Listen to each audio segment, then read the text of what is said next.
ஒரு எறும்பு என்ன செஞ்சு குளத்துக்கு பக்கத்தில் இப்படி கன்னத்தில் கை வச்சு உத்து பார்த்துக்கிட்டே இருந்துச்சு ஆனை குளிக்கிறத. ஆனை என்ன செஞ்சு தண்ணிக்குள்ளே உடல் முழுவதும் வச்சுட்டு மண்டையை மட்டும் வெளியே வச்சு குளிச்சுக்கிட்டே இருந்துச்சு. ரொம்ப நேரமாக 3 மணி நேரமாக குளிக்குது. எறும்பு இப்படியே வச்சு பார்த்துக்கிட்டே கவனிச்சு 3 மணி நேரம் கழிச்சு ஆனை அப்படியே வெளியேறி போச்சு மாட்டாருன்னு.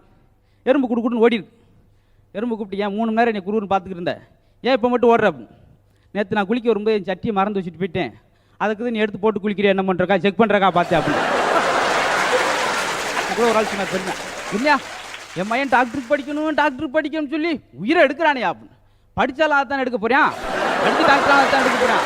அவன் தான் எடுக்கிறது உறுதி, அதை எவனாலையும் மாற்ற முடியாது ஜென்மத்துக்கு. அன்றைக்கி ஒரு ஆள் 8 மணிக்கு வேகமாக டாக்டர் ஓடினார். டாக்டர் நீங்களாம் டாக்டருக்கு படிச்சிங்களா வேற இடத்தையும் படிச்சிங்களா? இல்லை சார் உங்களுக்காக சொல்லியிருக்கீங்க.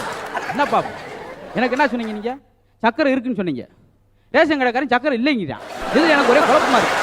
ஏதாச்சும் எனக்கு ஒரு முடிவை பண்ணி ஒரு முடிவை சொல்லுங்க அப்படின்னா அது என்ன சொல்லுங்க. இவர் அங்கே ரேஷன் கிடைக்கிறதுக்கு வித்தியாசம் தெரியாமனாமா. காலையில் டாக்டர் தேடி போகும்போது சிக்கல் இருக்கும். ஒரு இடத்துல ராஜேஷ் மிதுன ராசி அப்படின்னு போட்டுருந்துருக்காங்க.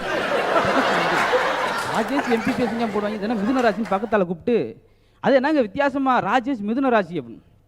யாரையும் அந்த டாக்டரை ராசியிலா டாக்டர்னு சொல்லக்கூடாது, அதுக்காச்சும் அவர் ராசி அங்கேயே போட்டுவாரு.